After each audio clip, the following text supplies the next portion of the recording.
Ne me tuez pas. Je sais que ça fait extrêmement longtemps que j'ai promis cette vidéo, je le sais. Mais bon, les vidéos YouTube me prennent énormément de temps à faire. Mais je suis de retour. Prenez vos popcorn parce que la vidéo va être très très très longue comme d'habitude et admirez la collection. Alors en plus, elle est pile dans le thème de la vidéo d'aujourd'hui. Viserys, Rhaenyra, Viserys, Aemond et Alicent. Et derrière, vous avez ma collection de Game of Thrones dont je suis très très très très fière. Chaos isn't the pit. Chaos is a ladder. Many who try to climb it fail, never get to try again. The fall breaks them, and some are given a chance to climb, but they refuse. They cling to the realm, or the gods, or love. Illusions. Only the ladder is real. Bien évidemment, avant de commencer à vous parler des problèmes, et vous allez voir, il y a énormément de drama dans le règne de Viserys, on va commencer à faire une présentation des personnages, tout en avançant dans l'histoire, bien évidemment. Et en vrai, c'est une partie intéressante, même si pour moi, le meilleur règne a déjà été fait en vidéo, et c'était le règne de Jaehaerys, et je suis très contente que la vidéo vous ait plu, parce qu'elle a pris énormément de temps, 3h30, je peux vous dire que ça m'a pris du temps. À ce moment-là, Viserys, du coup, prend le trône comme le Conseil de 101 l'exige. Contrairement à la série, il est très jeune, il a 26 ans, et ça fait 10 ans qu'il est marié à Aemma. Aemma, elle est beaucoup plus jeune que lui, et elle a déjà enchaîné pas mal de fausses couches, elle a même eu un mort-né, mais ensemble, ils ont quand même réussi à avoir une fille qui s'appelle Rhaenyra. Il faut savoir que Viserys, malgré que dans la communauté il ne soit pas apprécié, dans l'univers il est quand même très apprécié. C'est considéré comme un règne de paix, un règne de prospérité, il n'y a pas vraiment de problème. Et surtout, c'est vraiment l'âge d'or de la famille Targaryen. On est dans la suite de Jaehaerys, ce dont d'ailleurs je répète à chaque fois que pour moi, Viserys a pris en fait tous les mérites de Jaehaerys. Donc c'est vraiment l'âge où il y a plein de dragons, de toute façon vous allez le voir. Il y a la famille Targaryen quand même, ça va, elle est assez présente, même si sous le règne de Jaehaerys, il y en a pas mal qui sont morts. C'est la prospérité, tout va bien, ils ont des alliances, ils ont de l'argent, ils ont des dragons. Donc, c'est un règne qui est assez joyeux, il y a plusieurs tournois qui sont organisés, plusieurs fêtes, et au milieu de ces fêtes, il y a un personnage qui attire l'attention de tout le monde, et c'est la petite Rhaenyra. Et en fait, on lui donne le surnom de la joie du royaume à l'âge de 6 ans, et j'aimerais donner du contexte à ce surnom, parce qu'il est très mal interprété par la team noire, qui considère que ce surnom, c'est la preuve que le peuple l'aimait. C'est faux, il faut mettre de la nuance. Elle était beaucoup aimée par les gens qui venaient au royaume, parce que c'était la seule enfant du roi, c'était l'enfant unique du roi. Donc forcément, quand tu es dans un tournoi et que tu as la seule princesse, ben oui, ça attire l'attention, et elle est toute mignonne forcément à 6 ans. D'ailleurs, on dit qu'elle était très courageuse et qu'elle était aussi belle que le sang du dragon puisse l'être.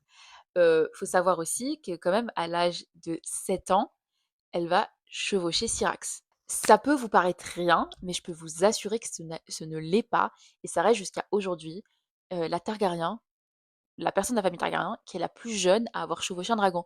Si vous, me suivez sur TikTok, je vous avais fait une playlist des vidéos sur les enfants de Jaehaerys, rien que ses 2 fils, ils ont chevauché leur dragon à 17 ans, 16 ans, et sa deuxième fille, parce qu'il y avait Daenerys qui est morte, très jeune, mais Alyssa, sa deuxième fille, a chevauché son dragon à 15 ans alors qu'elle était très courageuse, très féroce.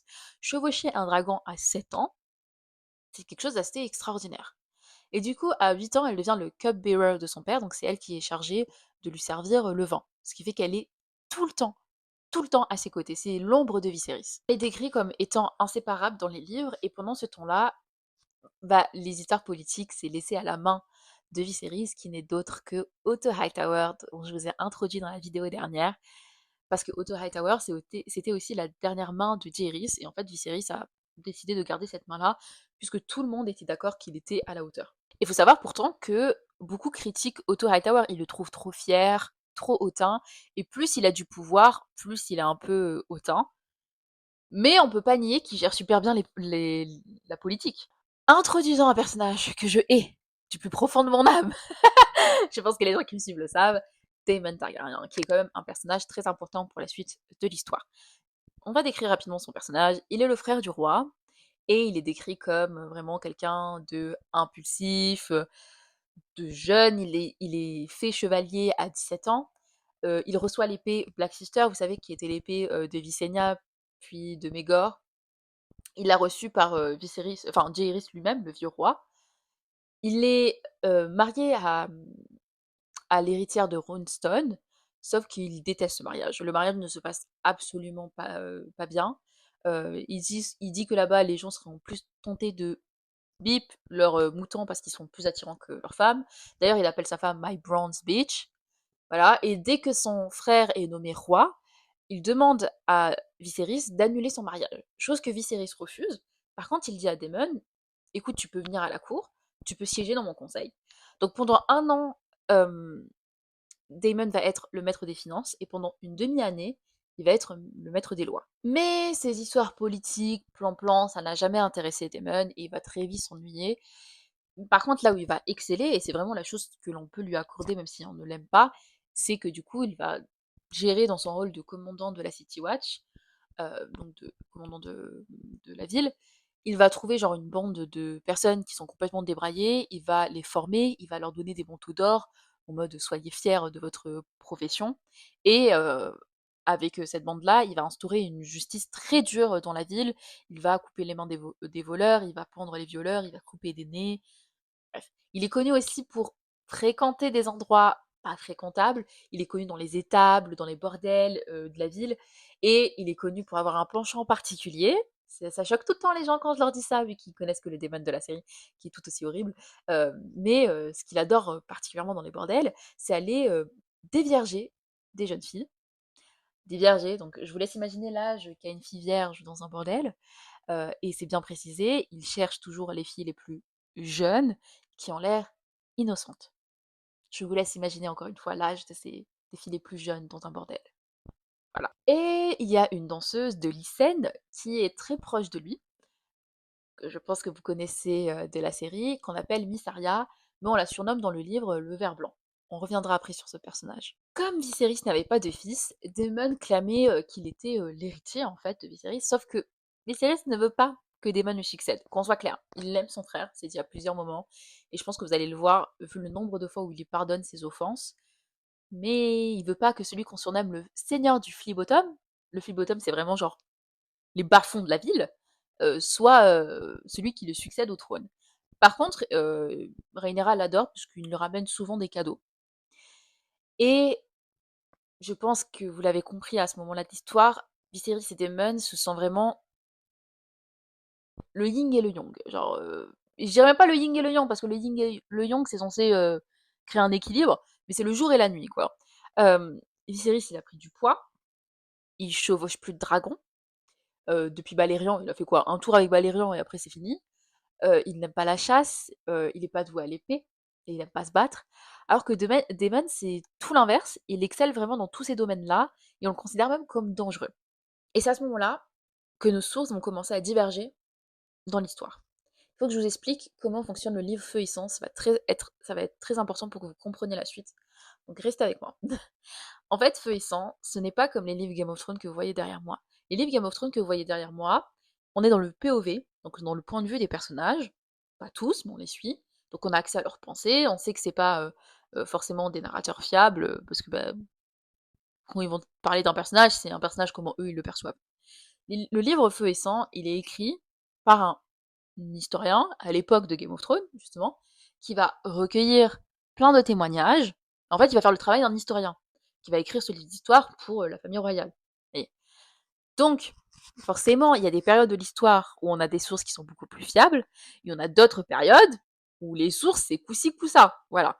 Mais ce que je ne veux pas que vous fassiez, ok? J'en ai déjà parlé 1000 fois ici, sur TikTok et tout. C'est que vous allez sur Internet et que vous dites, comme les gens des teams biaisés qui ne veulent pas assumer les défauts de leur personnage, non mais de toute façon, tout ce qui est dans le livre, c'est pas sûr. C'est faux. Il y a plein de choses dans le livre qui sont sûres. Il y a des moments particuliers dont on n'est pas sûr parce qu'on a plusieurs versions, mais le livre te précise quand est-ce que on ne sait pas si cette info est vraie ou non. Il va te présenter plusieurs témoignages pour cet événement-là, et il va te dire, voilà, toute façon, je vais vous présenter ici un peu ceux qui ont livré les témoignages pour que vous voyez un peu le niveau de fiabilité.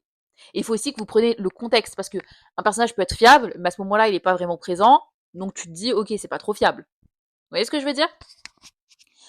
Autrement dit, je ne veux pas que vous répétez à tout bout de champ que Damon, qui va chercher des filles, des enfants, parce qu'il faut dire les termes, des enfants, pour les dévierger et qu'elles aient l'air innocentes dans les bordels, c'est pas sûr.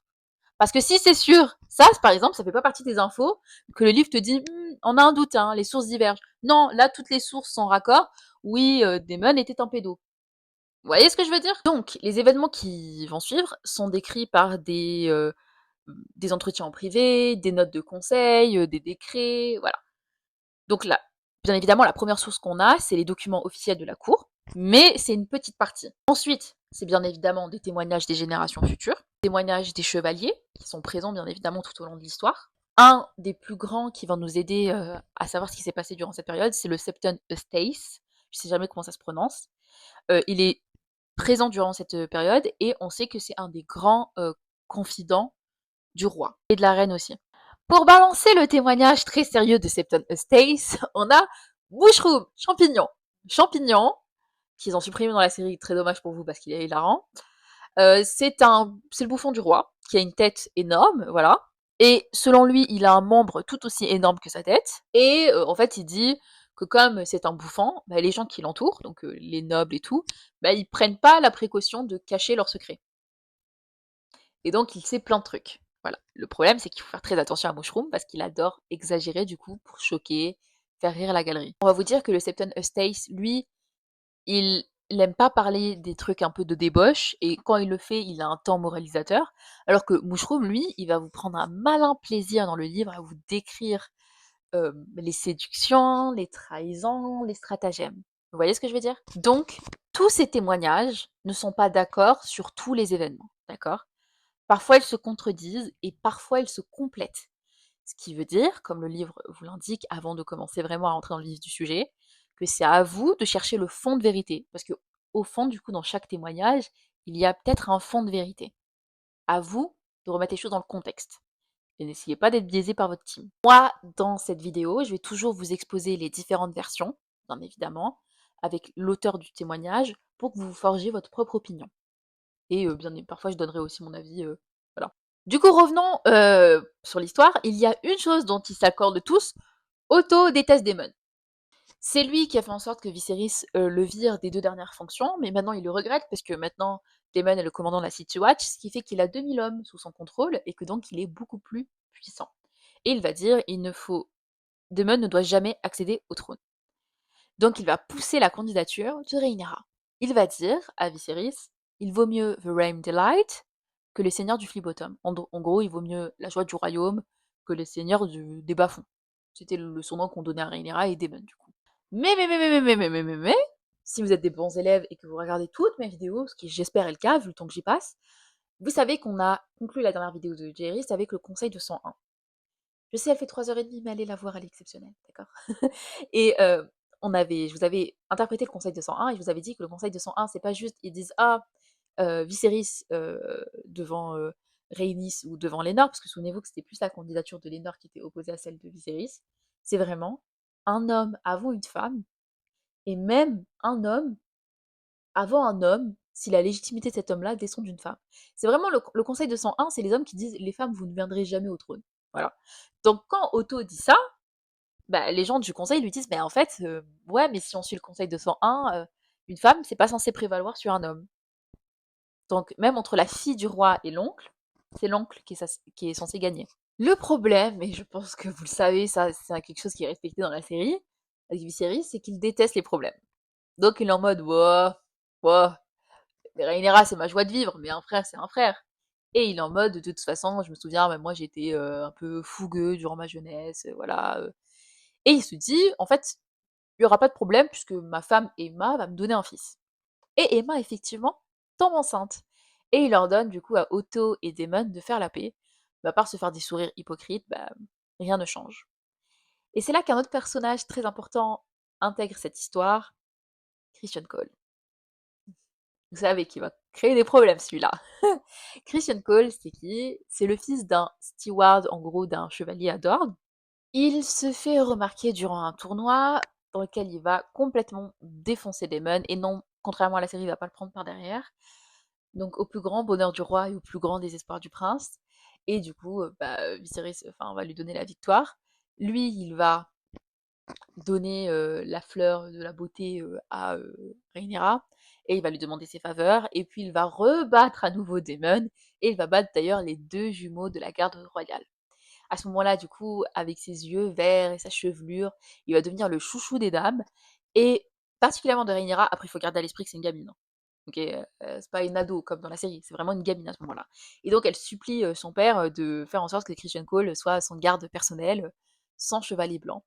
Et Viserys cède, puisqu'il cède de toute façon tout le temps avec Rhaenyra. Et un autre personnage va faire aussi son entrée à ce moment-là dans l'histoire, le Seigneur Strong. À l'époque, il était maître, donc quelqu'un de très instruit, mais il va décider que la vie de maître, en fait, c'était pas pour lui. Donc il va venir au royaume pour assurer la fonction de maître des lois, et il va ramener avec lui ses deux fils et ses deux filles. Et un de ses deux fils, vous savez c'est qui? Voilà, Arwen Strong. Vous sentez qu'on arrive de plus en plus dans les problèmes? Parce que moi, je le sens. On avance rapidement dans les événements. Aemma accouche. Et durant son accouchement, elle meurt. Il faut savoir aussi que, contrairement à la série, Aemma n'est pas éventrée. Voilà, si vous avez suivi la vidéo sur Jaehaerys, encore une fois, vous savez qu'en fait, ils ont pris l'histoire de Alyssa, la mère de Jaehaerys. C'est elle qui s'est fait éventrer pour sauver son enfant. Son enfant qui est Jocelyn, pardon, j'ai eu un trou. Jocelyn Baratheon, qui va épouser Aemon et qui va donner Rhaenys Targaryen qu'on va revoir dans cette histoire. J'espère que vous vous souvenez avec tous ces noms. Je vous illustre ça pour pas que vous vous perdez. Donc elle va simplement mourir en couche, dont, à mon avis, d'atroces souffrances, même comme ça. Et il faut savoir que Viserys a quand même sa responsabilité dans cette mort, parce que les maîtres disent que pour eux, toutes ces grossesses difficiles sont dues au fait que Viserys n'a pas attendu avant de consommer le mariage avec Aemma. Dans mes souvenirs, Aemma épouse Viserys quand elle a 11 ans. Voilà, elle tombe enceinte pour la première fois à 13 ans. Voilà, je vous laisse imaginer le corps d'une gamine de 13 ans assumer une grossesse. Forcément, ça marque. Et donc à ce moment-là, c'est pour ça qu'elle a enchaîné des fausses couches. En tout cas, les maîtres attribuent la raison de ces fausses couches et de ces difficultés avec la maternité au fait que Viserys les déviergeait beaucoup trop tôt. Elle va accoucher d'un fils, du coup, Balon. Balon en l'honneur de leur père, Balon the Brave, qui ne va pas lui survivre aussi. Au loin, dans les bordels de la ville, vous savez, dans les bas-fonds, le Fleabottom, on entend une voix moqueuse dire The heir of a day, l'héritier d'un jour.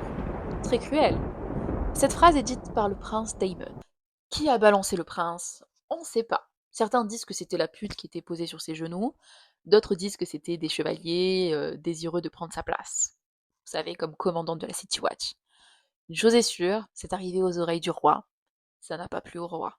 Viserys était livide, et le livre nous dit qu'il en avait enfin marre des ambitions de son frère et de ses écarts, et il décida enfin d'ignorer le conseil de son et de mettre de côté Daemon. Il va donc organiser une grande cérémonie où il va inviter plein de seigneurs, et la toute petite Rhaenyra, qui a 9 ans à ce moment-là dans les livres, va être à ses pieds, lui il sera assis sur le trône, et en fait il va annoncer que Rhaenyra c'est la nouvelle héritière, et il va faire en sorte que ses seigneurs jurent fidélité à Rhaenyra. Bien évidemment, quelqu'un manque à l'appel, Daemon, il est furieux également. Il prend son dragon, il prend Mysaria, et il se rend à Dragonstone. 6 mois plus tard, Mysaria tombe enceinte. Donc que fait Daemon? Petit détour, il prend un petit œuf de dragon pour le donner, pour le mettre sous le berceau de l'enfant qu'il va avoir.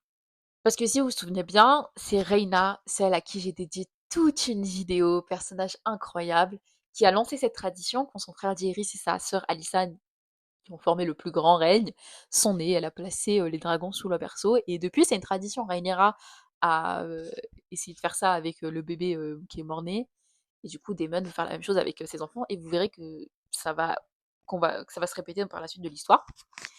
Donc là, Viserys, il entend ça, et il n'est pas aussi faible que dans la série, il pète un câble, il ordonne à Daemon de se séparer de sa pute et de retourner enfin auprès de sa femme, et de renvoyer l'œuf. Et Daemon s'exécute. Parce que oui, on n'est pas dans une fanfiction comme dans la série, où Daemon est le bad boy, ce qui est un peu ridicule du haut de ses 30 ans, et il peut faire ce qu'il veut. Non, ça ne marche pas comme ça. Donc il s'exécute, il n'a pas d'autre choix. Du coup, il renvoie Mysaria à Lysenne, là où elle vient. Sauf que sur le chemin du bateau, il y a une tempête, et cette tempête va avoir des dommages sur elle, et elle va faire une fausse couche. On dit que Daemon n'a montré aucun signe de deuil. Par contre, son cœur s'est noirci envers son frère Viserys, et que depuis ce jour-là, il ne parle de Viserys qu'avec dédain, et qu'il ne cesse de parler jour et nuit de la succession. Même si Viserys a nommé Rhaenyra son héritière, il y a encore beaucoup, et Viserys en fait partie, de personnes qui espèrent que le roi va avoir un fils. Et donc là, il y a un des Septones qui l'entoure qui lui dit: bah écoute, tu devrais épouser la jeune Laena Valarion. Elle a 12 ans, mais elle a saigné, elle a la beauté des Targaryens et elle a le courage des Valarions. Elle adore voler, et son dragon n'est autre que Vhagar, qui est le dragon le plus grand, le plus vieux de cette période-là. Et en plus, épouser Laena, ça permettrait de renforcer les liens entre les Targaryens et les Valarians, parce que, souvenez-vous, ça s'est pas très bien fini dans la dernière vidéo, parce qu'on a quand même Jaehaerys qui a dit à Rhaenys: non, tu vas pas hériter, ça va être mon autre fils Balon. Et puis à la mort de Balon, Jaehaerys a dit: je suis toujours pas sûre. Et ils ont choisi Viserys au lieu des enfants de Rhaenys. Donc, c'est pas quelque chose qui a forcément plu à Corlys et à Rhaenys. On nous dit Viserys, qui est quelqu'un qui cède souvent. Bah là, il a décidé de pas céder. Il a dit qu'il n'allait pas épouser une fille de 12 ans pour son statut. Surtout que, il y a quelqu'un qui lui a tapé dans l'œil. Cette personne, c'est la jeune Alicent Hightower qui a 18 ans dans les livres. Vous savez, celle qui lisait, qui faisait la lecture à Jaehaerys sur son lit de mort. Les Hightower étant une ancienne famille, et une famille très très très puissante, je pense que vous n'avez pas idée à quel point ils sont puissants, bah personne s'est objecté au mariage. Enfin personne. Deux personnes n'étaient pas contentes. Daemon, qui quand il a appris la nouvelle a battu le messager, et forcément les Valarians, Corlys était encore furieux parce que ça fait 3 fois qu'on leur dit non. Et par contre sa gamine, Laena, bon elle en avait rien à faire, elle était contente même. Après il y a certaines interrogations qui sont un peu nées. Il y a certaines personnes qui pensent que Otto a fait exprès de ramener sa fille à la cour, et d'autres personnes pensent que Alicent a couché avec le roi bien avant la mort de Aemma. Mais bon, ça c'est dit par Mushroom, rappelez-vous, le bouffon qui aime bien exagérer les choses, et il a quand même dit que elle avait aussi couché avec Jaehaerys. Je rappelle que Alicent était une gamine, et que Jaehaerys était un vieux sur son lit de mort. Je vois pas l'intérêt de coucher avec lui, même au niveau politique. Du coup, lors du mariage, il manque bien évidemment les Valarions. Par contre, Rhaenyra, elle est bien présente, elle va servir le vin à sa belle-mère, qui va la remercier en l'embrassant la joue et l'appeler ma fille. Rhaenyra a même participé à la cérémonie du lit. Vous savez, c'est une tradition là-bas où on va déshabiller la mariée, les hommes vont déshabiller Viserys, et ils vont les pousser vers la chambre, voilà. Donc dans les rires, la joie, elle va y participer. Donc je sais, hein, ça fait un choc hein, par rapport à ce qu'on vous a dit des livres, ou par rapport à ce que vous avez vu de la série. Mais oui, quand l'histoire commence dans les livres, Rhaenyra a 9 ans, Alicent en a 18. Quand l'histoire commence, elles ne sont pas amies, ça commence d'un bon pied, et ça va se détériorer par la suite, et vous allez le voir pourquoi. Mais ouais, ça commence sur une touche assez mignonne en fait. Alors que les rires emplissaient le royaume, de l'autre côté de la mer, Corlys reçoit Daemon. En effet, il en avait un peu marre de son séjour au Val, et il va dire à Corlys que Blackfister a été faite pour des tâches plus nobles que couper des moutons. Elle a soif de sang. Mais c'était pas la rébellion que le prince avait en tête. Hmm. Il voyait un autre moyen d'accéder au pouvoir. Ok, pour comprendre un peu ce que va faire Daemon, peut-être que l'histoire vous a pas paru très très claire dans la série, donc je vais vous parler un peu des Stepstones.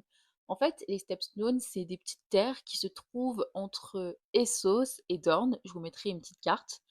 Et en fait, ces terres n'ont absolument pas de valeur. Vraiment, ce n'est pas ça le problème.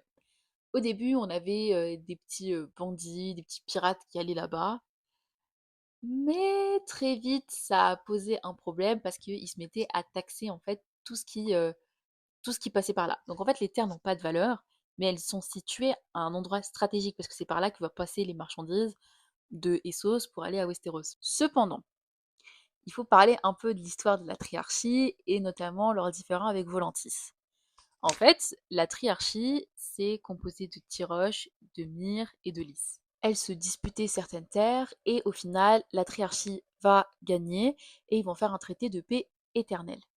Et à ce moment-là, la triarchie va se tourner et va se dire les Stepstones, c'est pas mal en fait. Et donc, ils vont mettre un peu leur pouvoir là-bas. Au début, les seigneurs de Westeros, ils étaient pas contre. Parce que du coup, ils contrôlaient les pirates, les hors-la-loi et tout ça. Puis, ils ont commencé à demander pas mal de taxes. Genre vraiment. Et là, les seigneurs de Westeros se sont dit, mais en fait, peut-être que les pirates, c'est mieux que de payer énormément d'argent. Et surtout, il y a eu une histoire où à un moment, il y avait l'oncle, donc un seigneur qui avait refusé de payer bah, la taxe, et donc ils ont pris la nièce et l'ont vendue à un bordel. Donc effectivement, là, les seigneurs se sont dit, ouais, peut-être qu'on doit réagir. Et il y a personne, du coup, qui était aussi touché par cette taxe-là que Corlys. Et donc lui, il avait vraiment l'intention de mettre fin à cette situation. Et à ce moment-là, il y a dans les Stepstones le gaveur de crabes que vous avez vu dans la série. La triarchie sont plus nombreux qu'eux en termes d'hommes, mais ils ont un avantage qui n'est pas négligeable, ils ont un dragon. Donc là, c'est très souvent gagné d'avance. On ne sait pas trop les détails de cette guerre, donc tout le bullshit de la série, voilà, genre il est parti tout seul, il a sorti une épée. Ouais, c'est déjà pas très réaliste, mais alors là, on sait juste que effectivement Daemon a tué le gaveur de crabe, on ne sait juste pas comment.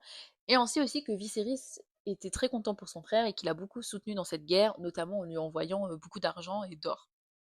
Et il disait à ses alliés, laissez-le jouer à la guerre, ça l'éloigne des problèmes. Donc ça l'a rangé en fait. Revenons un peu aux histoires du royaume et vous allez voir comment la situation va se dégrader.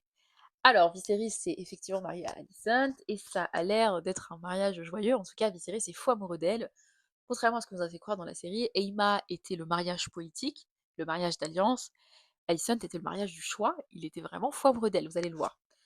Donc, il est en tant qu'homme de paix qui se doit, il organise des banquets, enfin des fêtes, des danses. Et Alicent s'avère aussi belle que fertile et elle va donner naissance à son premier fils, Aegon, qu'elle le nomme après le conquérant. 2 ans plus tard, elle va avoir une fille, Elaena, et 1 an après, Aemon, qui fait la moitié de la taille de son frère à la naissance, mais qui est beaucoup plus féroce, on nous dit. Et pourtant, malgré que le roi ait des fils maintenant, Rhaenyra demeure son héritière et demeure l'ombre de Viserys. Elle le suit partout. Elle grandit, donc elle a énormément d'admirateurs, mais elle a de yeux que pour une seule personne, Christian Cole. D'ailleurs, on a une phrase très intéressante de Alicent qui va dire Christian Cole protège la princesse, mais qui protège la princesse de Christian Cole? Et effectivement, on sent un peu d'amertume dans cette phrase, et c'est pas pour rien. L'amitié entre la reine et la princesse a été de très très très courte durée.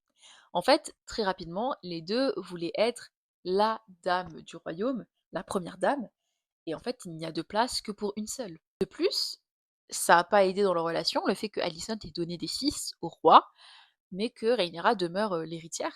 D'ailleurs, il y a beaucoup de personnes qui ont dit bah, qu'en est-il du conseil de 201. Et le livre nous dit tout simplement qu'il s'est tombé dans de sourdes oreilles. Et je trouve que c'est un détail qui est très important, c'est-à-dire que Viserys n'a pas répondu, n'a pas dit bah c'est fini, j'ai changé la loi. Non, il a tout simplement ignoré les problèmes qui se posaient. Mais de toute façon, avant de faire la vidéo prochaine, genre sur le prochain roi, donc vous parlez de la danse des dragons, je vous ferai une vidéo sur la légitimité, parce que sinon je pense que ça va polluer l'espace commentaire de ah non mais c'est elle qui est légitime, non mais c'est eux les méchants, pour qu'on expose à quel point la situation est complexe, compliquée. On va parler des lois, on va parler de la valeur du Conseil 201, est-ce que Rhaenyra est vraiment légitime, est-ce que Aegon l'est vraiment, en essayant d'être le plus objectif possible. Je pense que ce sera la prochaine vidéo Game of Thrones sur YouTube. Et hormis les gens qui sont dans le royaume, il y a d'autres personnes qui posent énormément de questions. Alicent et son père. En fait, il ne cesse de poser des questions à Viserys sur la succession, et Otto ne cesse de demander à Viserys de revenir sur son choix. Et Viserys va en avoir marre, donc il va virer Otto. Et il va le remplacer par Lionel Strong, vous savez, celui qui était le maître des lois, en lui disant au moins cette main ne va pas m'importuner. Il y a donc deux sections qui vont se créer. Le parti de la reine, ça va être des seigneurs qui vont être très amis avec Alicent et qui vont considérer que Aegon est le plus légitime, donc ils vont l'appuyer dans sa démarche. Et on va bien évidemment avoir le parti de la princesse. Viserys aimait les deux. Vraiment, il était fou amoureux de Alicent, mais il est aussi fou de sa fille. Et donc, il les couvrait de cadeaux, d'amour, toutes les deux, pour essayer d'apaiser les tensions. Il essayait de faire la balance entre les deux. Mais comme on disait, quand les dragons passaient l'un à côté de l'autre, bah, ils s'échangeaient des mauvais regards et ils se jetaient des flammes. Et à un moment, il y a un tournoi qui est organisé pour fêter les 50 mariages entre Viserys et Alicent. Et c'est à ce moment-là que Alicent vient vêtue de vert et que Rhaenyra vient vêtue de noir et de rouge, ce qui va donner le nom à ces deux sections, la team noire et la team verte. Bien évidemment, la team noire à ce moment-là a le dessus parce que Rhaenyra n'a pas n'importe qui dans ses rangs, Christian Cole. Et durant ce tournoi, bien évidemment, il va battre tout le monde parce que c'est le meilleur épéiste de ce temps. Il va battre le cousin de la reine, il va battre le frère de la reine. Et qui va venir interrompre ce tournoi? Daemon, le prince. Prince? Vraiment. À ce moment-là, on le surnomme quand même le roi. On le surnomme le roi des Stepstones et le roi de la Naosi. Et pour ça, il va s'agenouiller et donner sa couronne à son frère. Viserys, trop bon, trop con, qui ne sait jamais rester en colère trop longtemps envers sa famille, va bien évidemment éclater de joie, embrasser son frère dans la joue, et c'est ainsi que les deux fils du dragon vont se réconcilier et que le royaume va éclater de joie. Bien évidemment, celle qui est la plus joyeuse, c'est Rhaenyra, qui adore son oncle et qui va lui supplier de rester plus longtemps dans le royaume. Et c'est là que nos sources divergent. On a deux témoignages. Une chose est sûre, Daemon est resté. Il est resté la moitié d'une année. Il a démissionné du conseil, mais il n'a pas changé ses mauvaises habitudes. Il traîne toujours dans les bordels. Il reprend contact avec les manteaux d'or. Et malgré le fait qu'il traite Alicent avec tout le respect que son titre l'exige, donc HBO, il faut noter, quand la reine rentre dans une pièce, Daemon ne fait pas sa crise d'adolescence en restant assis. Non, il se lève et il la traite comme une reine. Bien évidemment, il la porte tout de même pas dans son cœur. Et c'est la même chose avec ses neveux, dont il ne peut pas se les voir parce qu'en fait, chaque fils de Alicent faisait reculer Daemon dans la ligne de succession. Mais avec Rhaenyra, c'est différent. Il va beaucoup passer de temps avec elle, il va lui raconter des histoires, ses batailles en tournoi, il va lui acheter des vêtements, des bijoux, il va lui acheter une tiare qui appartenait à une empresse, ils vont faire de la chasse ensemble, ils vont naviguer ensemble, ils vont dîner ensemble, et surtout ils vont beaucoup se moquer des partisans de la Team Verte ensemble, qui vont traiter de lèche-cul. Voilà, ils vont beaucoup faire aussi des courses de dragons. Et c'est là que les gens sont pas d'accord sur la suite des événements. Effectivement, après une demi-année, Daemon va soudainement partir. Certains disent qu'il est juste parti refaire la guerre. Mais encore une fois, ça ne nous aide pas. Pourquoi est-ce qu'il aurait décidé, lui, de reprendre la guerre et qu'il n'aurait pas délégué ça à quelqu'un d'autre? D'autres affirment que c'est Alicent qui a poussé Viserys à virer son frère. Pas la version la plus appuyée. Les deux qui vont nous donner les versions plus détaillées, c'est bien évidemment le Septon Eustace et Mushroom, que je vous ai présenté en début de vidéo. Le Septon Eustace, qui a la version la moins salace, bien évidemment, va dire que Daemon a séduit Rhaenyra et qu'il l'a déviergée. Qu'ils ont été découverts par Arik, le membre de la garde royale, et que devant Viserys, Rhaenyra va affirmer qu'elle est folle amoureuse de Daemon, et lui va la congédier dans sa chambre, en lui rappelant que bah, il a déjà une femme, hein, déjà, parce que sa femme est toujours vivante, hein, je rappelle. Hein. Et qu'ensuite, foudrage, il va exiler Daemon, à nouveau. D'autres, comme Mushroom, qui adore être dans la provocation, dans le choc, va dire que à la base, c'était Christian Cole que Rhaenyra voulait. Mais que, en tant qu'homme bien, comme honorable, fidèle à ses vœux, il ne lui a même pas donné un baiser, ou la moindre déclaration. Et que Daemon aurait dit du coup à Rhaenyra, quand il te regarde, il voit une petite fille, la petite fille que tu étais, et pas la femme que tu es devenue. Mais je peux t'apprendre comment le pousser à te voir comme une femme. Donc, il va lui apprendre à embrasser, à donner du plaisir aux hommes, à mettre en valeur ses seins.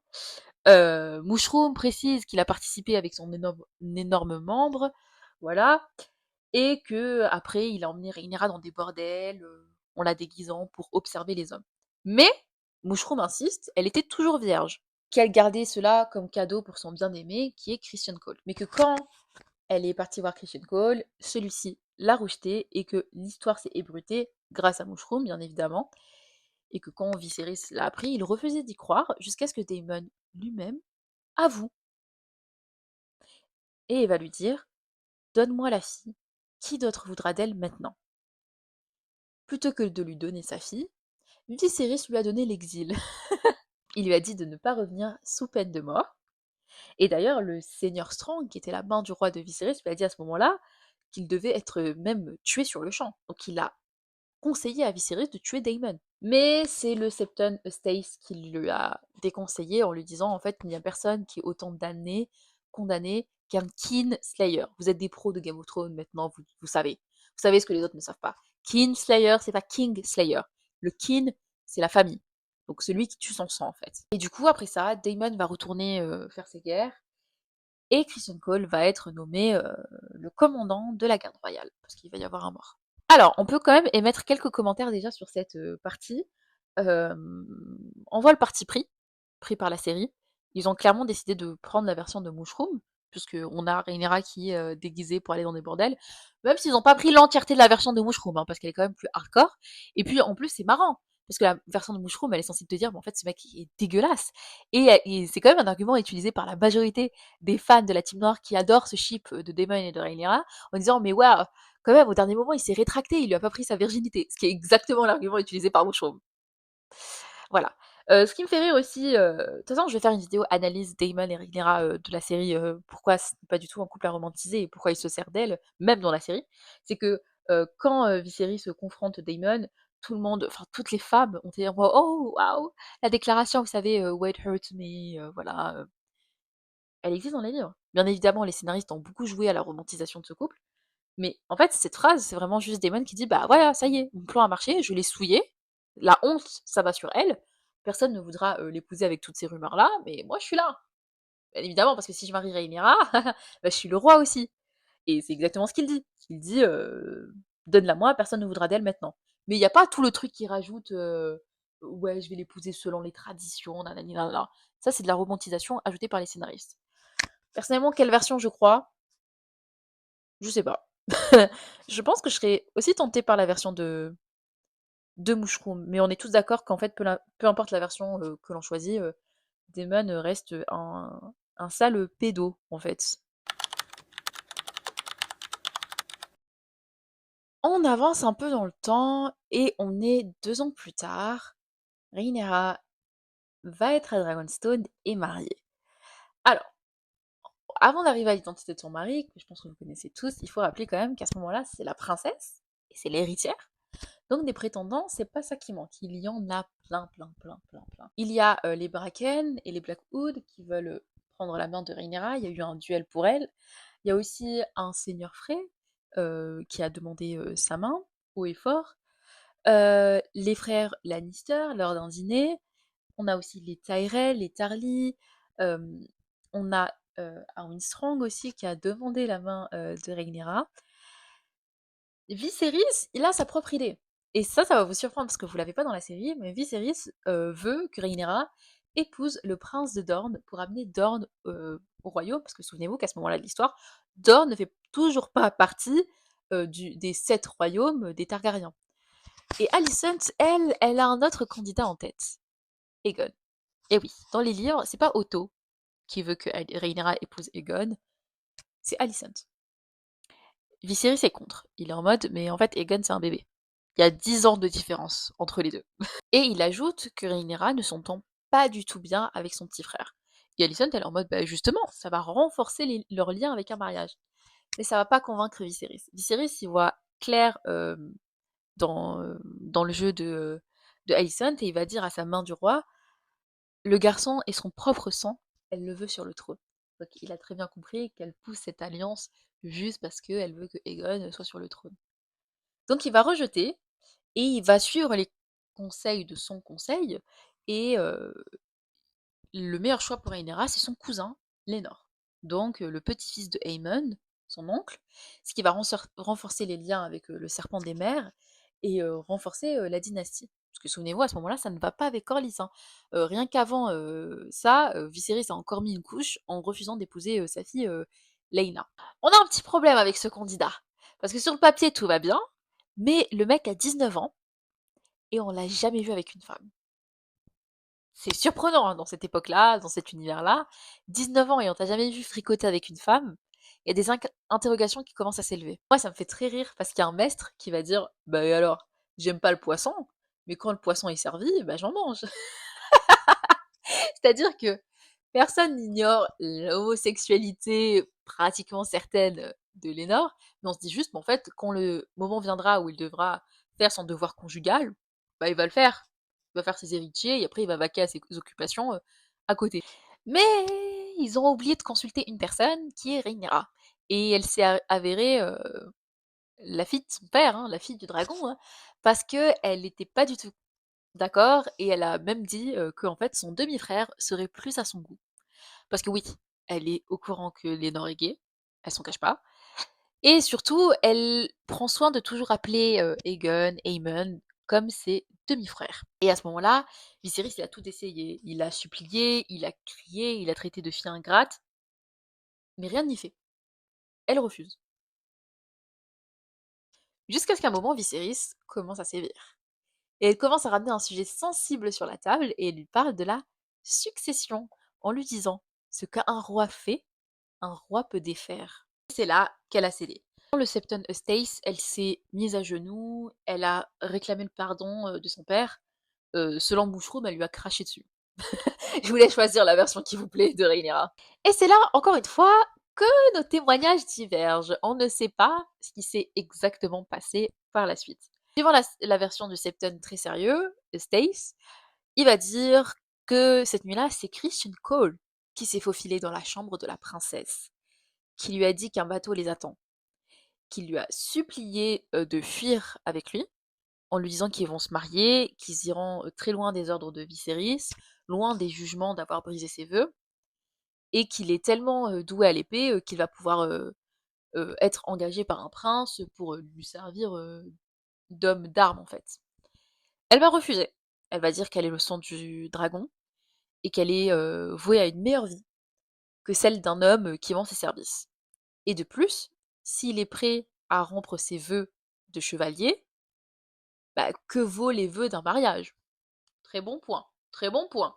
Mais selon Mushroom, c'est Rhaenyra qui s'est faufilée dans la tour de Christian Cole, qui s'est déshabillée devant lui en lui disant qu'elle a conservé sa virginité pour lui. Mais en tant qu'homme honorable qu'est Christian Cole, il l'a rejetée, malgré qu'elle a tenté toutes les techniques que Daemon lui a apprises. Hein. Et folle de rage, elle quitte la chambre de Christian Cole et en sortant, elle va croiser Arwen Strong, qui lui avait moins de scrupules que Christian Cole. Et c'est Mushroom qui va surprendre Rhaenyra et Arwen Strong au petit matin. Choisissez la version qui vous sied. Moi-même, je ne sais pas. Il est évident que pour l'histoire précédente, les scénaristes de la série ont choisi plutôt de croire Mushroom avec Daemon, mais que sur ce coup-ci, ils ont plutôt choisi de croire le Septon Eustace. Par contre, je peux vous dire ce que l'on sait de sûr, et en fonction de ces réactions, vous pouvez interpréter. On sait que depuis cette nuit-là, les relations entre Christian Cole et Rhaenyra étaient glaciales. Il n'y avait que du dédain, de la colère, et celui qui était son plus fervent allié est maintenant son plus fervent ennemi. On sait aussi que après ça, Rhaenyra est allée à Dragonstone avec Mushroom, parce qu'elle adore Mushroom, ces dames, dont les deux filles du seigneur Strong, et Arwen Strong. Oh, comme c'est bizarre. Oui, c'est bizarre. Exactement, c'était bizarre. Je dis simplement c'est bizarre. Première chose bizarre. Deuxième chose bizarre, je trouve ça pour le moins bizarre. Je n'accuse personne, je ne dis pas que il est coupable, je dis simplement c'est curieux. Voilà. C'est bizarre. Et comme par hasard, c'est bizarre. Oh là là. C'est bizarre, je ne l'imagine pas comme ça. Oh, comme c'est bizarre. Oh alors. Justement, Très bizarre, voire suspect. Oh, quel hasard! Incroyable hasard! Alors là... Le mariage entre Lénore et Rhaenyra va durer 7 jours, il va être fait dans la fête, ça va être spectaculaire, il va avoir un tournoi. Et durant ce tournoi, Rhaenyra va donner ses faveurs à Arwen Strong, et Lénore va donner les siennes à Joffrey, un chevalier, à qui il est particulièrement proche. Et à ce moment-là, foudrage, Christian Cole va se tourner vers Alicent et va lui demander ses faveurs. Et il va combattre avec une rage noire, il va mettre KO tous ses adversaires. Et c'est là où vous voyez vraiment la puissance de Christian Cole. Arwen Strong, qu'on appelait le briseur d'os, parce qu'il était tellement fort, voilà, bah, il va se faire défoncer par Christian Cole, et à partir de ce jour-là, Mushroom va se moquer de lui, et il va plus être appelé le briseur d'os, il va être appelé l'os brisé. La honte, la hagra. Et pour le chevalier Geoffrey, à qui Lénore a donné ses faveurs, ça va être pire pour lui parce que le coup que va lui donner Christian Cole va complètement casser son casque et va lui exploser un peu, on va dire, le crâne. Il va agoniser durant 7 jours et il va mourir euh, après ces 6 jours. On dit que Lénore est resté à ses côtés et qu'il était aussi triste qu'amer que l'étranger lui ait pris Geoffrey. Lui était furieux parce que ça devait être un jour de fête, ça devait être un moment joyeux et ça s'est transformé en jour de deuil. Mais une personne était très contente, c'est Alicent, et elle a demandé à Viserys de faire de Christian Cole son garde personnel. Et donc bien évidemment, vous vous rendez compte que l'animosité entre la reine et la princesse était flagrante à ce moment-là. Tout le monde le voyait. On dit qu'on en parlait dans les lettres qu'on envoyait à Braavos, à Volantis, à Pentos. Lénore, lui, est retourné à Driftmark, où il s'est trouvé un nouveau ami très très proche. Et Rhaenyra, elle est restée à la cour, ce qui a posé encore plus d'interrogations sur le fait que est-ce qu'ils ont consommé leur mariage. Et surtout, à la cour, elle reste très très proche de Arwen Strong, qui va partager toujours sa table, ses moments quand elle va chasser, ses moments au bal. Et c'est à ce moment-là, du coup, que Christian Cole quitte officiellement le camp des Noirs pour rejoindre le camp des Verts. Donc, Rhaenyra et Lénore partagent très rarement leur lit, ce qui suscite beaucoup de questions. Mushroom va dire que Rhaenyra accepte que Lénore amène ses amants au lit que si elle peut se joindre à leur partie de plaisir. Mais il se contredit un peu parce que plus tard, il dira que ces soirs-là, Rhaenyra laissait Lénore et allait voir Armin Strong. C'est pour ça qu'il faut vraiment se méfier de Mushroom. Mais une chose est sûre, c'est que en l'an 114, Rhaenyra va accoucher d'un bébé aux cheveux noirs, aux yeux marrons et un nez pas du tout aquilin. On a un problème là. Il me semble que je vous ai dit qu'il a les cheveux noirs, c'est faux. Il a les cheveux bruns et les yeux bruns. Et c'est justement là le problème, parce que certes, leur grand-mère n'a pas les traits des Targaryens, mais elle a pas les cheveux bruns, elle a les cheveux noirs. Et il faut savoir une chose, les Targaryens dans les livres ont les yeux violets. Rhaenys, malgré le fait qu'elle a les cheveux noirs, a toujours les yeux violets. Donc comment ça se fait que son petit-fils n'a pas les yeux violets? Et bien évidemment, le nez ne ressemble même pas au nez de Lénore. C'est-à-dire, on parle même pas genre de traits, enfin les couleurs des yeux, les couleurs des cheveux qui peut parfois, voilà, un cas sur je sais pas combien, voilà, on peut avoir des petites surprises. Même les traits du visage ne ressemblent pas à ceux de Lénore. Et c'est ça qui va susciter des interrogations. Du coup, Lénore veut appeler son fils Geoffrey, mais Corlys refuse, c'est Corlys qui refuse, et il lui dit bah non, on va l'appeler Jaehaerys parce que c'est un peu les consonances de la famille Valarion. Et durant cette même année-là, Alicent aussi va accoucher de son troisième fils et son quatrième enfant, qui est Daemon Targaryen, et qui lui a tous les traits physiques d'un Targaryen. Il a les cheveux blonds, il a les yeux violets, voilà. Et en fait, le fait qu'il naisse en même temps que Jace, c'est ça qui va susciter encore plus les gossips. Viserys s'est bien décidé à réunir sa famille, donc il va ordonner que Jace et Daemon aient la même mère de lait, donc ils partagent le même lait pour renforcer leur lien. Bon, ça n'a servi à rien, clairement. C'est pas ça qui a fait qu'ils sont proches, parce qu'ils ne sont pas proches. Mais vous savez, dans cet univers, combien la vie vient la mort. Et The Bronze Bitch, donc la femme de Daemon, va mourir pour son plus grand bonheur. Elle va faire une chute de cheval et elle va se briser la nuque. Alors, je me dois de défendre Daemon pour une fois. Ce n'est pas lui qui a tué sa femme. Genre, il n'y avait pas de rumeur là-dessus parce qu'il n'est pas du tout là-bas. Genre, ils sont de l'autre côté. Elle est dans les Runestone et lui, il est au Stepstone en train de continuer ses guéguerres. Par contre, je tiens à préciser, elle est pas morte sur le coup. Elle a fait une chute de cheval. Je crois pas qu'elle s'est brisé la nuque. Mais elle a dormi, elle s'est réveillée, elle était en pleine forme. Et après, elle est morte 1 heure après. Et ça qui est un peu bizarre dans cette histoire. Après, je crois qu'il y a ce truc du genre du regain avant la mort. Donc bon, parce que c'est si choquant que ça.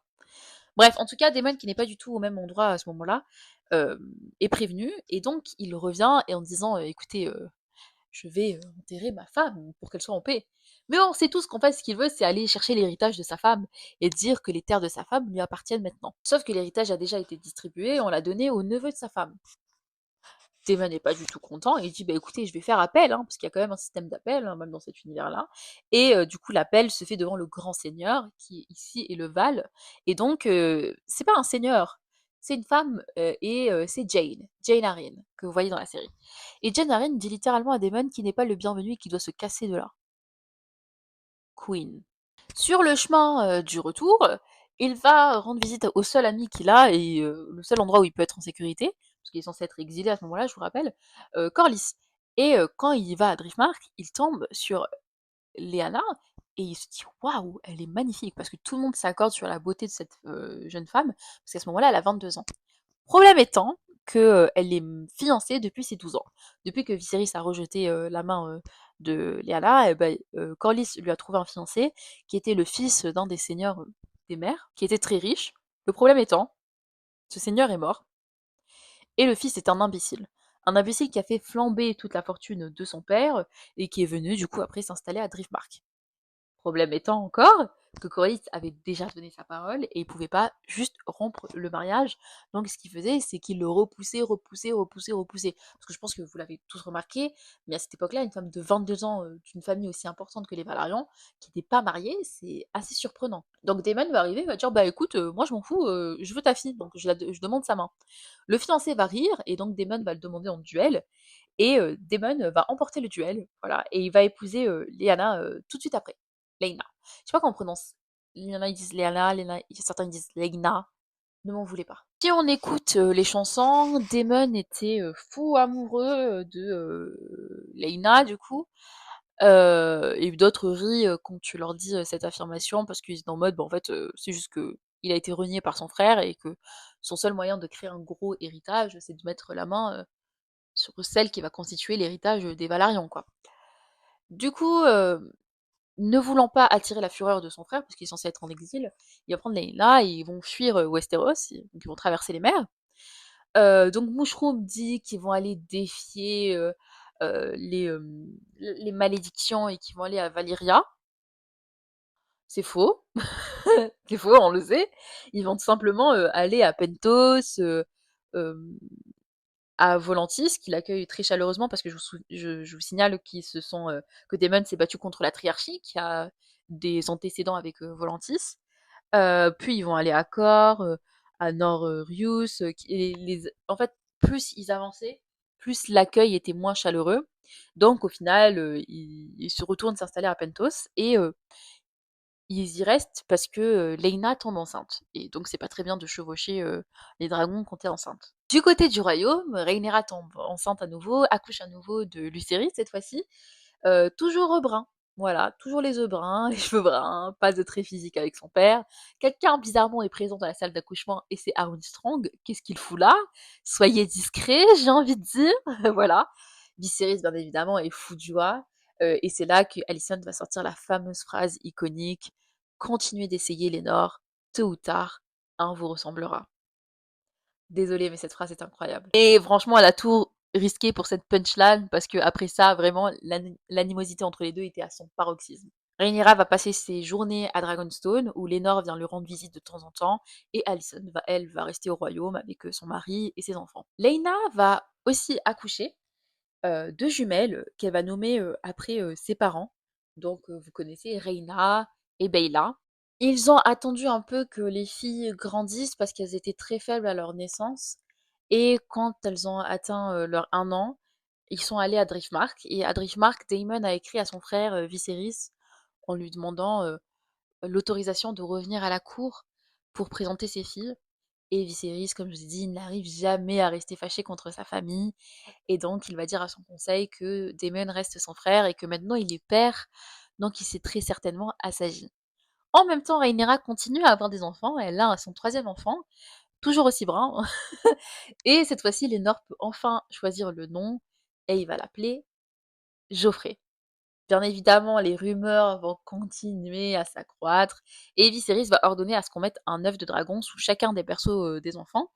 Et là où les gens disaient c'est des bâtards, ça va jamais éclore, bah, ils avaient tort, hein, parce qu'au final, Vermax, Tyraxès, Arax, les trois œufs ont éclos. Et comme le souligne bien la team noire, et je leur accorde, cet argument est assez débile, parce que certes, t'es des bâtards parce que le nom est un titre qui se transmet du père aux enfants, reste le fait qu'ils ont du sang targaryen, de Rhaenyra. Ça, on est sûr que c'est les enfants de Rhaenyra, donc bah si, il y a quand même des chances que les œufs de dragon éclosent. Et malgré toutes ces rumeurs, Viserys persiste dans son choix, il veut toujours Rhaenyra. D'ailleurs, un jour, il va prendre le petit Geoffrey sur ses genoux, cette scène est très mignonne, et il va lui dire un jour, ceci sera ton trône, petit. Rhaenyra, elle, au fur et à mesure de ses grossesses, va prendre du poids, et le livre va nous dire que sa beauté n'est plus qu'un vague souvenir, malgré le fait qu'elle a à peine 20 ans. 3 enfants à 20 ans.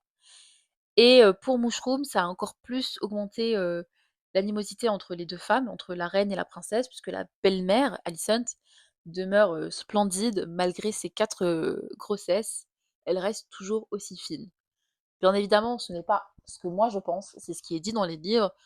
On est dans des critères de beauté qui ressemblent fortement à ceux de notre société, parce que j'ai entendu beaucoup cet argument que le fait d'être gros, c'est bien vu là-bas parce que c'est symbole de richesse, d'opulence. Bah non, bah non. C'est pas parce que dans certaines périodes de notre époque, c'était bien vu dans certaines sociétés que ça allait forcément dans l'univers de Game of Thrones. Vous pouvez pas calquer nos préceptes aux leurs.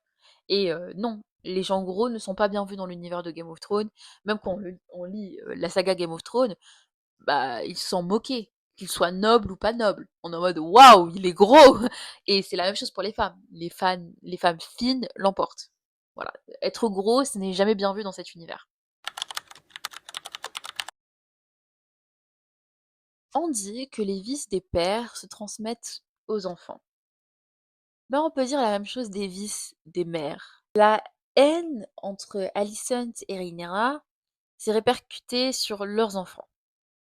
Les enfants de la reine se sont mis à détester les enfants de la princesse, qu'ils ont bien compris avec le temps, les faisait reculer également dans la ligne de succession. Parce que si Rhaenyra est effectivement l'héritière légitime, après Rhaenyra, c'est ses enfants, et leurs enfants, et leurs enfants, et c'est que si tous ces personnes-là meurent, que les enfants de Alicent peuvent hériter. Donc même si sur les ordres de Viserys, ils vont dîner ensemble, ils vont avoir leurs cours ensemble, ils vont aller aux bals ensemble, ils vont s'entraîner ensemble, mais ils peuvent pas se saquer. Et ces lieux où ils sont censés créer des liens, bah, c'est plutôt ces lieux-là où leur haine vont se sceller. Et donc, on va avoir 3 événements tragiques durant ce printemps rouge. Le premier, c'est Laena. Alors, Rhaenyra, n'ayant pas d'amitié avec sa belle-mère, ni avec sa fratrie, va se trouver une amie en Laena. Il faut rappeler aussi que à ce moment-là, Rhaenyra reste à Dragonstone puisque les tensions avec sa belle-mère sont trop fortes, donc elle ne veut pas aller à la cour, et que Laena est avec son mari Daemon à Driftmark. Et je vous mettrai une carte.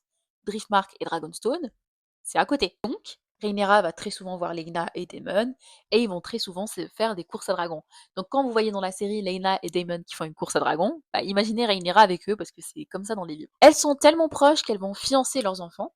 Donc, Jace et Luke, qui ont 4 et 3 ans, vont être fiancés aux filles de Laena, qui ont 2 ans. Quand Laena retombe enceinte et qu'elle va accoucher, ben, Rhaenyra fait le trajet pour la soutenir.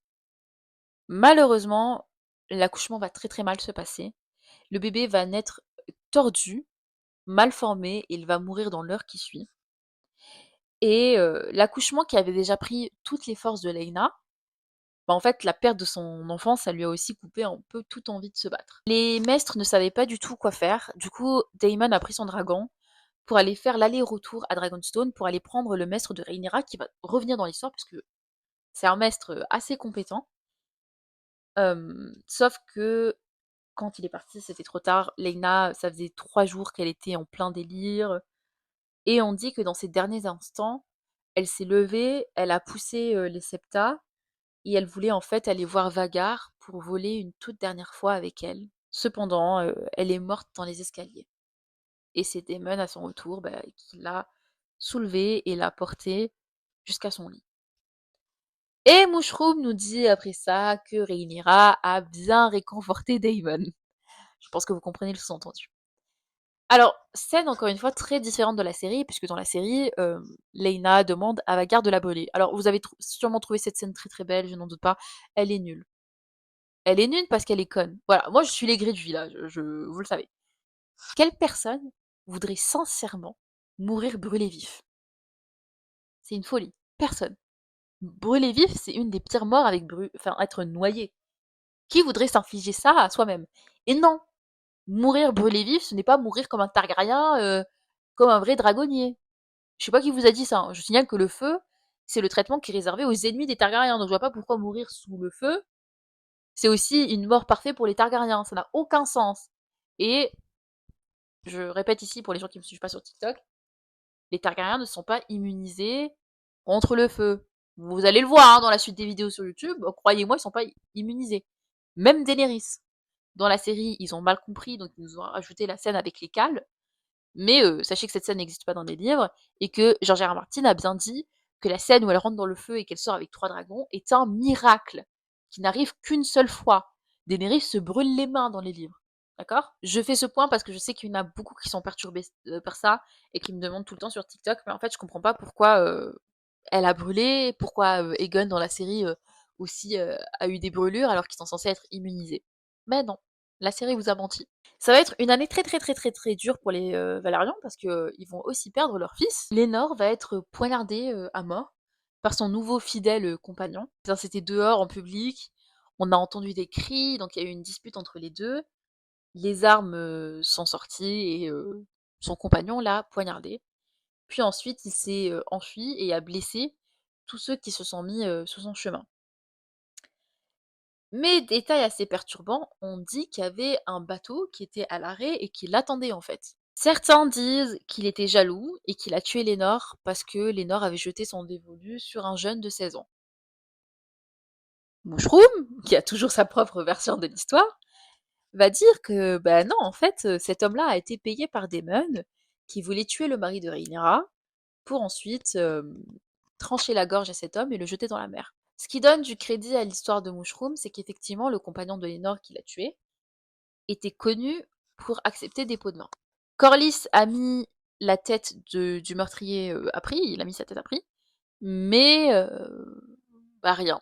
Il a eu aucune information et on n'a jamais retrouvé ce gars. Donc si on fait encore une fois un comparatif avec la série, dans la série on nous fait croire que Lénore s'enfuit, ce n'est pas le cas dans les livres. Son corps est bien identifié, croyez-moi, parce que dans la série, là où le corps est brûlé, c'est pas le cas dans les livres. Donc je pense que si c'est pas Lénore qui était mort, on l'aurait su. Et il reste un doute de pourquoi la personne a tué Lénore, même s'il me semble bien évidemment que c'était quelque chose qui était prémédité. Alors est-ce qu'il avait prémédité son coup par jalousie ou parce que Daemon l'a payé? Voilà. Mais du coup, si vous choisissez de croire à la version de Daemon, vous croyez aussi que du coup Daemon lui a tranché la gorge et que donc le meurtrier n'est plus vivant, ce qui expliquerait pourquoi Corlys n'a jamais eu de nouvelles malgré la prime qu'il a mis sur sa tête. Et on arrive à la dernière tragédie du Printemps Rouge, qui a vraiment scellé les tensions. Bien évidemment, suite à la mort de Lénore, des funérailles sont organisées à Driftmark. À ce moment-là, Aegon, le fils de Alicent et de Viserys, a 12 ans, Elena 11, Aemon 10 et Daeron a 6 ans. Aegon a le plus beau dragon qui existe. C'est pas moi qui le dis, c'est pas moi, même si Sunfire est mon dragon préféré. C'est le livre. Hein. C'est pas moi qui fais ma biaisée, c'est vraiment le livre qui nous dit Sunfire est le plus beau dragon. Elena a la magnifique Dreamfire, qui est mon deuxième dragon préféré, dont je parle beaucoup dans la vidéo avec Reina, mais je ferai une playlist sur TikTok des dragons. Parce que voilà, enfin Dreamfire, je trouve que c'est très symbolique qu'elle ait choisi Elena, on en reparlera dans la prochaine vidéo, parce que je trouve qu'il y a un lien avec la maternité très particulier que l'on retrouve avec Reina, donc il y a un certain parallèle avec la Reine de l'Est et de l'Ouest. Et Daeron a aussi un magnifique dragon qu'on surnomme la Reine Bleue, Tessarion, qu'il n'a pas encore monté. Donc c'est son dragon, mais il l'a pas encore chevauché. Donc ce qui nous laisse penser en fait que Tessarion est le seul œuf des enfants de la Team Verte qui est éclos sous le berceau. Et Aemond, bah rien. Aemond n'a pas de dragon. Alors que je le répète, Aemond a 10 ans, Daeron a 6 ans. Après, je me dois de mettre une nuance, comme je l'ai dit en tout début de vidéo quand je vous ai parlé du fait que Rhaenyra a chevauché son dragon à 7 ans. Ne pas chevaucher un dragon à 10 ans, c'est normal. C'est normal. C'est juste que là, cette génération est très précoce et se met à chevaucher des dragons très très tôt. Mais rappelez-vous, le père de Daemon et Viserys a chevauché le sien à 16 ans. Leur mère à 15 ans et leur oncle à 17 ans. C'est normal. Rhaenys, elle avait 13 ans. Rhaena, quand elle a chevauché Dreamfire, il me semble que c'était à peu près pareil, 12-13 ans. À 10 ans, c'est pas choquant, c'est vraiment pas choquant. Viserys se dit que sur le chemin du retour, ils passeront à Dragonstone et qu'il pourra prendre un œuf de dragon ou revendiquer un petit dragon s'il est assez courageux. Ah ben ça, pour être courageux, il était courageux, le petit Aemond. Par contre, il est pas patient.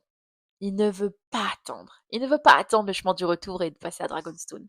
Et surtout, il se dit, pourquoi est-ce que je prendrais un stupide poney ou un œuf de dragon alors qu'il y a un dragon à ma hauteur ici même? Et ce dragon, c'est Vhagar. Le dragon le plus vieux, le plus grand et le plus terrifiant. Et là, Aemon, il se dit, ça, c'est un dragon pour moi. Je ne veux pas m'abaisser en dessous de Vhagar. Mais revendiquer un dragon, c'est très dangereux. D'ailleurs, c'est pour ça que Viserys a même dit que pour les petits dragons, il faudra voir si Aemond a le courage de le faire.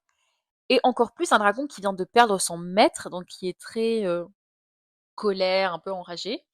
Et il savait que ni sa mère, ni son père allaient accepter de le laisser aller revendiquer ce dragon. C'est pour ça que Aemond va profiter de la nuit. Il va se faufiler dans la fosse. Et quand il allait s'arrêter devant Vhagar, il y a une voix qui l'a arrêté et qui lui a dit éloigne-toi d'elle. Cette voix, c'était le petit Geoffrey, qui avait 3 ans. En fait, Geoffrey, c'est un petit lève-tôt. Et là, il était trop surexcité, il voulait aller voir son dragon. Aemon va lui ordonner de fermer sa gueule, et parce qu'il avait trop peur que le petit alerte les gardes, et il va le pousser sur de la merde de dragon. Bien évidemment, le petit, il a 3 ans, donc quand il est poussé, bah, il pleure, voilà, il éclate en sanglots. Aemon court, genre littéralement, il court, il saute sur Vhagar. Allez, voilà, voilà, en l'air, en l'air. En fait, le livre nous dit qu'il a couru sans réfléchir, et il va même avouer plus tard qu'il avait plus peur de se faire prendre que de Vhagar. D'accord? Et là, le livre nous dit, appelez ça du courage, appelez ça de la folie, de la chance, la volonté des dieux, ou le caprice d'un dragon. Mais Vhagar a hurlé, et Vhagar a volé. Il a donc fait 2 fois le tour avant de se poser. Donc quand il s'est posé, il y avait 3 gosses comme ça qui l'attendaient, très énervés, le visage serré. C'était Jace, Luke et Geoffrey. En effet, le petit Geoffrey, en pleurs, est parti voir ses frères en lui disant Aemond m'a fait bobo. Je rappelle, Jace a 6 ans, Luke a 5 ans et Geoffrey a 3 ans du coup. Ils avaient pris des épées en bois et donc ils se sont tous les 3 jetés sur Aemond, qui a bien évidemment pris le dessus en fait. Il a pris l'épée, il a cassé sur Jace. Il a commencé à se moquer d'eux en les appelant Strong. Mais Luke et Geoffrey étaient beaucoup trop petits pour comprendre le sous-entendu. Mais Jace a compris l'insulte et il s'est jeté sur lui foudrage. Et c'est à ce moment-là que Luke a sorti un petit couteau et il a éborgné Aemond. Les hommes sont venus, enfin, et ont découvert le spectacle, c'est-à-dire le prince, à terre, en sang, en pleine agonie, et détail très important que vous n'avez pas dans la série, Vhagar, qui hurle de douleur aussi. On reparlera de cette scène, en comparaison avec la série.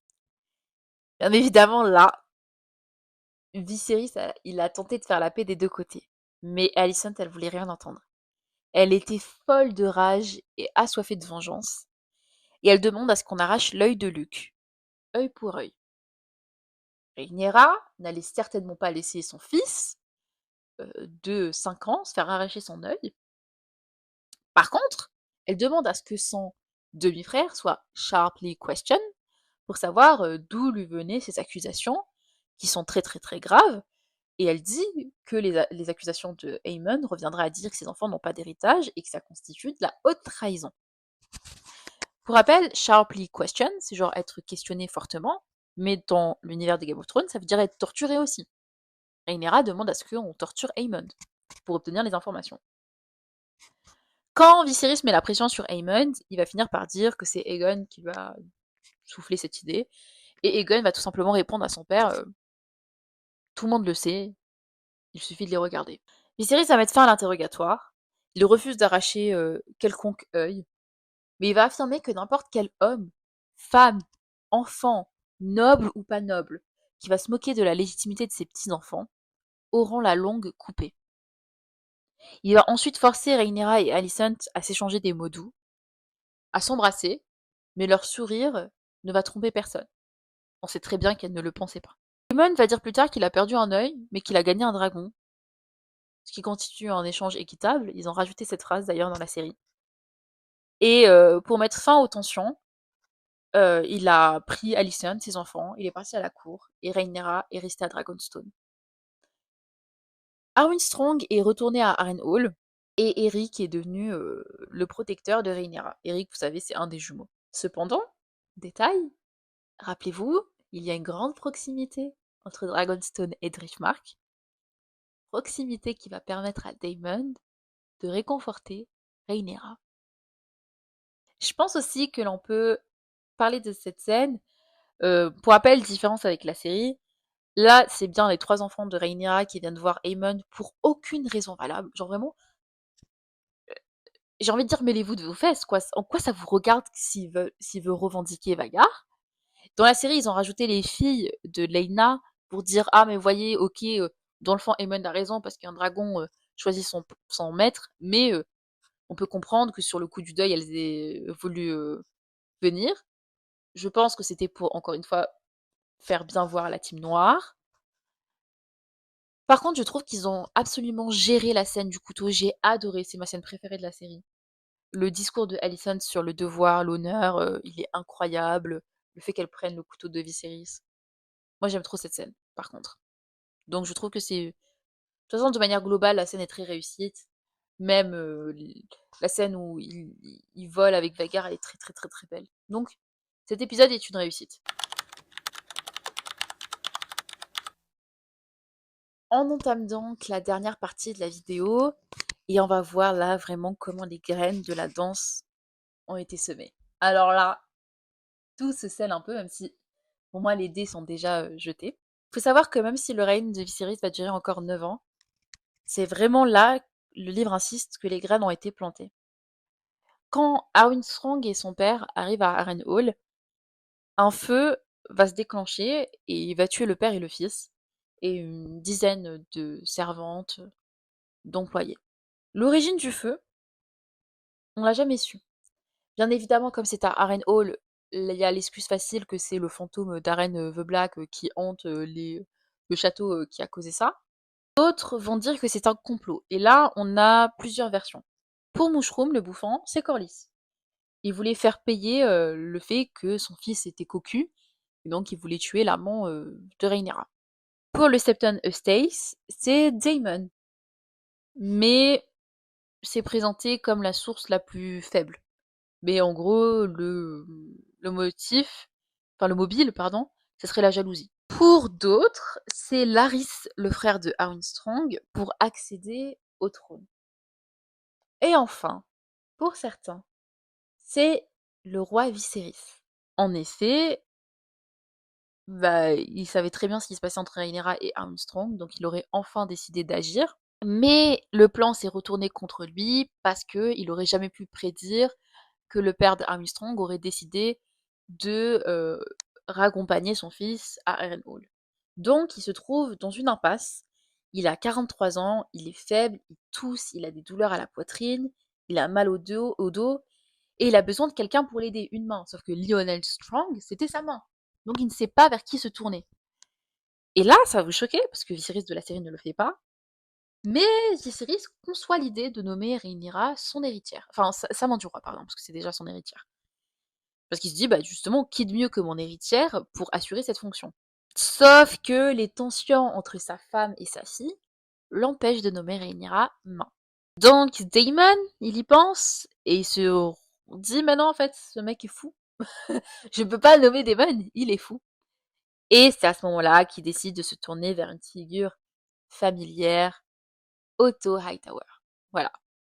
Qui de plus sûr pour assurer ce job? Il l'a déjà fait, tout le monde le sait, il est compétent, il peut le refaire. Et à peine Otto revient au royaume, que l'on apprend une nouvelle qui choque le royaume. Rhaenyra a épousé son oncle Daemon. Dire que 3 secondes avant, il se disait «Oh, je devrais peut-être leur laisser une chance et nommer Rhaenyra main du roi ou Daemon». Ben voilà, voilà. Ils sont pas capables de le faire. Ils sont pas capables de respecter leurs devoirs. Effectivement, elle a profité de ce temps pour marier Daemon en cachette, vraiment. C'est pas ils l'invitent au mariage, genre vraiment ils le font en cachette parce qu'ils savaient pertinemment que le roi n'allait jamais accepter cette union. Et elle a eu bien raison parce que Viserys était absolument fou de rage parce que ça faisait même pas une année que Laena et Lénore étaient morts et pour lui c'était une insulte à leur mémoire. Et c'est vrai, et je rappelle que Rhaenyra était censée être une très grande amie de Laena. Mais Mushroom a une théorie, et honnêtement c'était la théorie que j'avais quand j'ai regardé la série. Encore une fois j'en parlerai quand je ferai une analyse de Daemon et Rhaenyra de la série. C'est que Rhaenyra était très très très très pressée de se marier parce qu'elle était enceinte et que du coup, vu qu'elle n'est plus mariée à Lénore, elle allait accoucher d'un bâtard. Et c'est vrai que peu de temps après, elle va accoucher d'un bébé qui cette fois-ci a tout d'un Targaryen. Il a les yeux violets, les cheveux blonds. Là, il n'y a pas de doute sur la paternité. Par contre, elle décide d'appeler son fils Aegon. Et là, ça va rendre quelqu'un foudrage. Et cette personne, c'est Alicent, qu'elle considère que c'est un pic, en gros, un manque de respect pour son fils qui porte déjà ce nom. Et Moucheron va confirmer que c'était effectivement l'intention de Rhaenyra. Et honnêtement, je le crois. Je le crois. Faut savoir que Moucheron est à Dragonstone à ce moment-là et que il est très proche de Rhaenyra parce que vraiment, il lui apporte du réconfort dans ses moments de jeu parce qu'il a fait tout le temps rire. Et honnêtement, ça colle un peu avec le caractère de Rhaenyra. Faut savoir que nommer son fils Aegon n'a rien de nouveau. Enfin, il y a eu d'autres Aegon avant le fils de Alicent, à part le Conquérant. Le truc, c'est que je rejoins Alicent et je crois Mushroom parce que ce qui est surprenant, c'est que généralement, on donne ce nom au premier fils. Comme le premier fils va être ton héritier, mais tu lui donnes le nom du Conquérant. Là, c'est bizarre de donner le nom de Aegon à son quatrième fils. Enfin, c'est ça qui me fait douter. On va faire un saut dans le temps de 2 ans, qui va être une année assez heureuse pour les Targaryens, enfin. Rhaenyra va accoucher de son deuxième enfant avec Daemon, qui est moins robuste que les autres enfants, et c'est le seul dont l'œuf n'a pas éclos. Chose que les Verts, enfin quand je dis les Verts, c'est pas forcément Alicent, mais les partisans aussi, donc les autres seigneurs et tout, ont pris comme un mauvais signe.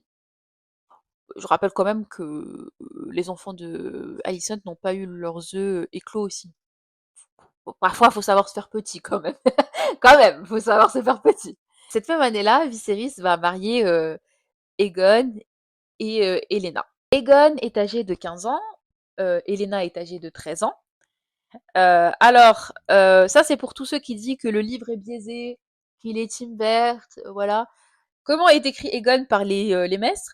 Un paresseux, un glouton qui pince les servantes à sa portée. Alors moi, si j'essaye de faire une propagande, je décris mieux le mec qui est censé être la base même de ma propagande, hein. Enfin, voilà. Par contre, Elena, elle fait l'unanimité. Vraiment, elle est décrite comme une fille plaisante, gentille, que tout le monde s'accorde sur le fait qu'elle fera une belle mère. Et le livre nous dit, et c'était le cas. Elle était effectivement une très bonne mère. À l'âge de 14 ans, elle va accoucher de jumeaux. Et les Verts vont proclamer dans le royaume que Aegon a enfin un héritier. On va mettre sur le lit 2 œufs qui vont éclore cette fois-ci, enfin. Mais il y a quand même des trucs qui vont pas. Jaira, qui est la fille, est une enfant très faible. En fait, elle n'a rien de commun avec les autres enfants. Elle va avoir une croissance qui est très lente. Elle ne va jamais pleurer. Elle ne va jamais sourire. Elle ne faisait rien qu'une enfant devrait faire. C'est ce que nous dit le livre. Jaehaerys, il a une petite malformation parce que sur une main, il a 6 doigts et il a 6 orteils à chaque pied. Voilà. Je sais que la team noire adore se moquer de ça. Je pense qu'il y a pire comme malformation avec une dynastie qui fait de l'inceste pendant des décennies, hein. Et 4 ans plus tard, Elena va accoucher d'un autre bébé, Maelor. Aemon lui aussi grandit et on voit déjà les personnages se créer de la danse des dragons. Il suit les entraînements de Christian Cole, c'est un dangereux épéiste, il est sauvage, il est vif, il est impulsif, et on dit qu'il ne pardonne jamais et qu'il est très rancunier. Daeron, lui, c'est le fils le plus populaire d'Alicent dans la cour, c'est aussi mon chouchou. On dit qu'il est aussi intelligent que courtois, il est très gentil, il a 12 ans. On dit qu'il est aussi intelligent que courtois, il est très gentil, et à l'âge de ses 12 ans, on va l'envoyer à Old Town pour servir de cupbearer et de écuyer au seigneur Hightower. Bien évidemment, vous savez que le bonheur des Targaryens ne dure jamais très longtemps. Corlys va tomber malade. Là où dans la série il disparaît, non, là il disparaît pas, il tombe malade. Mais il tombe fortement malade. Il a une fièvre et on sent que c'est la fin pour lui. Et puisque ses 2 enfants sont morts, son héritage devrait aller à son petit-fils le plus âgé. Cependant, Jace est aussi du coup l'héritier du trône de Rhaenyra. Donc Rhaenyra va voir Corlys et lui dire mais en fait bouge tes fesses et nomme Luke ton héritier. Mais Corlys a aussi une dizaine de neveux, dont un personnage que vous connaissez, Vaemon, qui estime que l'héritage devrait lui revenir, en tout cas le siège de Driftmark, parce que Luke est un bâtard, tout simplement. Rhaenyra, c'est pas la Rhaenyra de la série, hein. J'adore celle des livres d'ailleurs. Tu lui dis que ses enfants c'est des bâtards, elle va pas te regarder d'un air choqué et te dire mais non. Elle va entendre l'accusation, et elle va pas tarder à y répondre. Elle va envoyer Daemon, lui couper la tête, et elle va donner le cadavre de Vaemond à son dragon. Est-ce que l'histoire va s'arrêter là, comme dans la série? Absolument pas.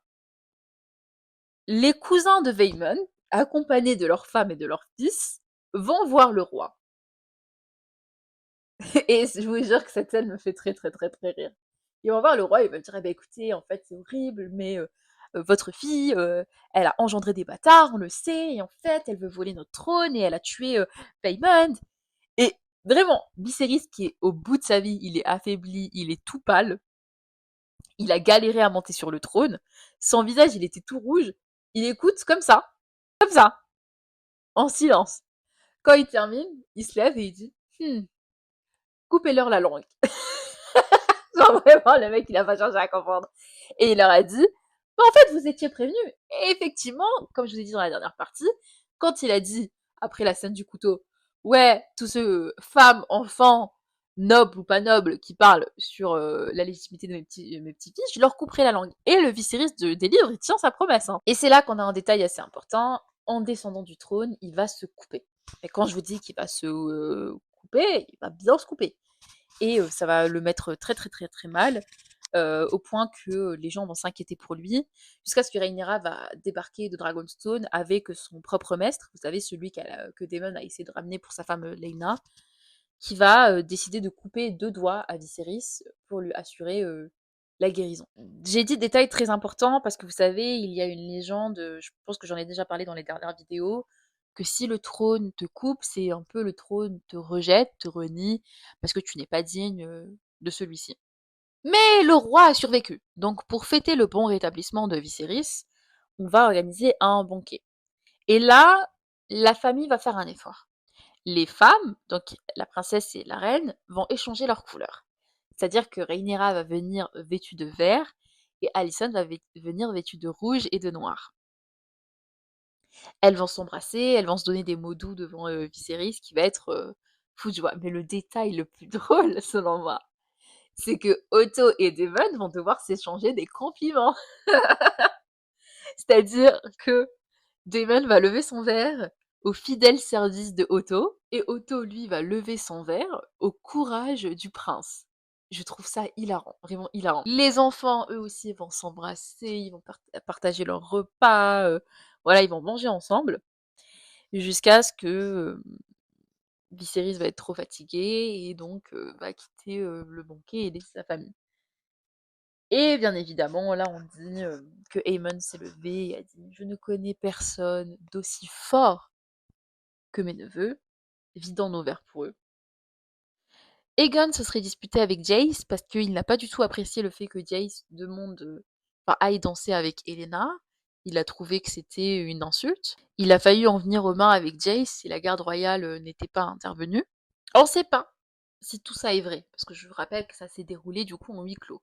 Ce que l'on sait, c'est qu'effectivement, au petit matin, Rhaenyra est direct repartie à Dragonstone. Quant à Viserys, après s'être coupé très fortement sur le trône, ce qui lui a causé la perte de ses 2 doigts, il n'est plus jamais remonté sur le trône. Il va tenir, les cours dans sa chambre, et toutes les cours qui doivent être tenues vont être faits depuis sa chambre. Cependant, il n'a jamais de répit. Nouveau problème survient. Son grand maître, Maelhos, va faire une chute dans l'escalier et va mourir. C'est une mauvaise nouvelle parce que c'est un ami très cher à Viserys et c'était considéré aussi comme une voix neutre dans le conseil qui allait jamais favoriser la team verte et jamais favoriser la team noire. Les tensions vont être encore plus fortes parce que, bien évidemment, Rhaenyra veut que Viserys nomme son maître le grand maître. Elle est en mode, il a déjà fait ses preuves, il t'a sauvé la vie, et bien évidemment, nous on le sait, elle veut qu'elle le nomme grand maître parce qu'elle se dit, je vais accéder au pouvoir plus tard, et il vaut mieux que j'ai un maître qui soit de mon côté, en ma faveur. Alicent, qui elle aussi on le sait, du coup, s'accaparait du pouvoir, est pas du tout d'accord, et elle lui dit qu'en fait, le grand maître de Viserys aurait très bien pu le soigner s'il s'était pas affolé et qu'il lui avait laissé le temps d'agir. Donc elle va mettre en avant son propre maître qui est Alphazor. Viserys va couper court et va lui dire: «Mais en fait, femme, c'est pas moi qui décide». Et ben effectivement, oui, parce que les Hightower et les religieux ont une très grande importance, un très grand pouvoir. Je pense que vous l'avez vu avec les vidéos du Conquérant, de Maegor, de Aenys, même de Jaehaerys, l'influence des religieux et de la citadelle. Et effectivement, c'est la citadelle qui nomme le grand maître. Ce n'est pas le roi.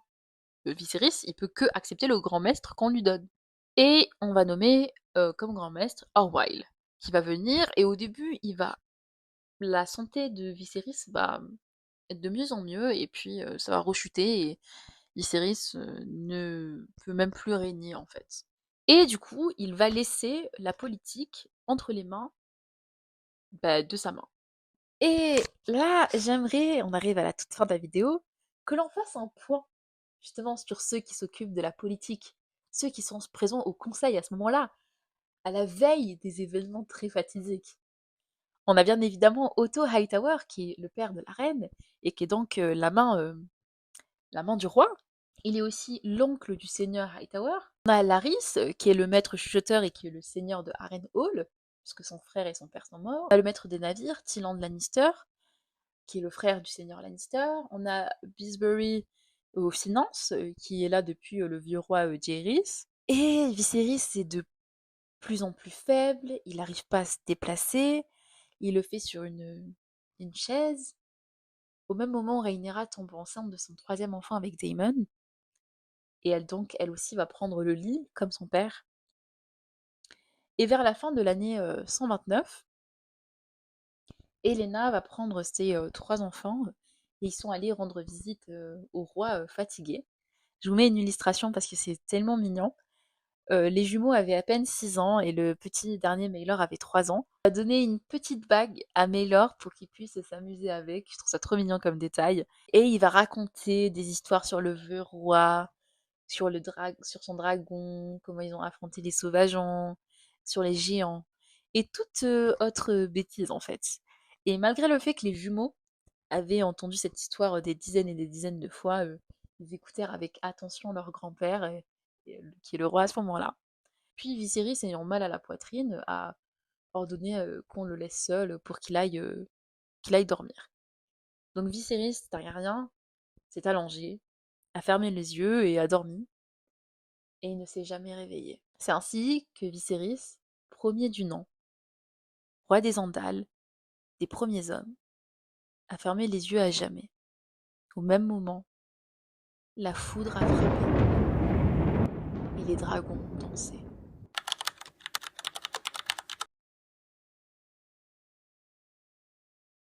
Alors, j'espère que cette vidéo vous aura plu. Moi, vous savez, je trouve jamais les vidéos intéressantes. Mais je pense que c'est parce que je les filme et que je passe plus d'1 heure à parler devant, mon téléphone et donc moi ça me paraît très, très, très chiant. Mais dans tous les cas, je trouve non, c'est pas le règne le plus passionnant. Moi, je vous ai dit, je trouvais que le règne le plus passionnant, c'était vraiment Jaehaerys. Mais c'était étape une étape nécessaire pour comprendre comment on en est arrivé au désastre, de la danse des dragons. J'espère quand même que vous avez apprécié voir toutes les mini différences avec la série, de voir comment était le personnage de Viserys dans les livres. Je le trouve quand même moins naïf dans les livres, mais je trouve que le Viserys de la série est extrêmement bien réussi. Il est très, très, très bien écrit et j'adore ce personnage. Il me semble même que George R. R. Martin a affirmé que le Viserys de la série était mieux que le Viserys de son livre. Voilà. Par contre, il y a des personnages que je préfère dans les livres, donc Rhaenyra, je la trouve beaucoup plus féroce, avec beaucoup plus de caractère. C'est la même chose pour Alicent. Mais là où vous allez vraiment voir les caractères, les punchlines de fou, les histoires de dingue, c'est bien évidemment durant la danse des dragons. Voilà. Prochaine vidéo, Game of Thrones. Soit on fera sur la légitimité, ça c'est sûr qu'on la fera avant de faire la vidéo sur la danse des dragons. Je pense peut-être faire aussi quelques vidéos analyses de personnages entre temps. Et après, on se lancera dans la grande vidéo de la danse des dragons qui bien évidemment, je vous sortirai cette vidéo avant la sortie de la saison 3 de House of the Dragon. Et j'ai très très hâte que le Chevalier Errant sorte et que House of the Dragon saison 3 sorte, parce qu'on fera une vidéo chaque semaine sur tous les épisodes qui sont sortis. Avant la sortie de la saison 3 de House of the Dragon, je vous ferai une vidéo ici où je vais vous dire toutes mes attentes et aussi ce que je pense qu'ils vont faire, parce que je pense que ça va être un désastre. Par contre, le Chevalier Errant, j'ai de très grands espoirs. Je pense que ça va être très très très très très bien. Voilà. En tout cas, n'hésitez pas à laisser des commentaires, n'hésitez surtout pas à vous abonner, surtout ça, voilà. Mais je pense que ce qui fait le plus, ce qui fait le plus plaisir, c'est les commentaires. Je pense que vous savez pas à quel point ça me fait plaisir quand vous laissez des commentaires sympas. C'est vraiment ce qui me motive à faire les vidéos. J'espère vraiment que cette vidéo vous aura plu. Il y en a qui disent qu'ils la mettent en fond sonore.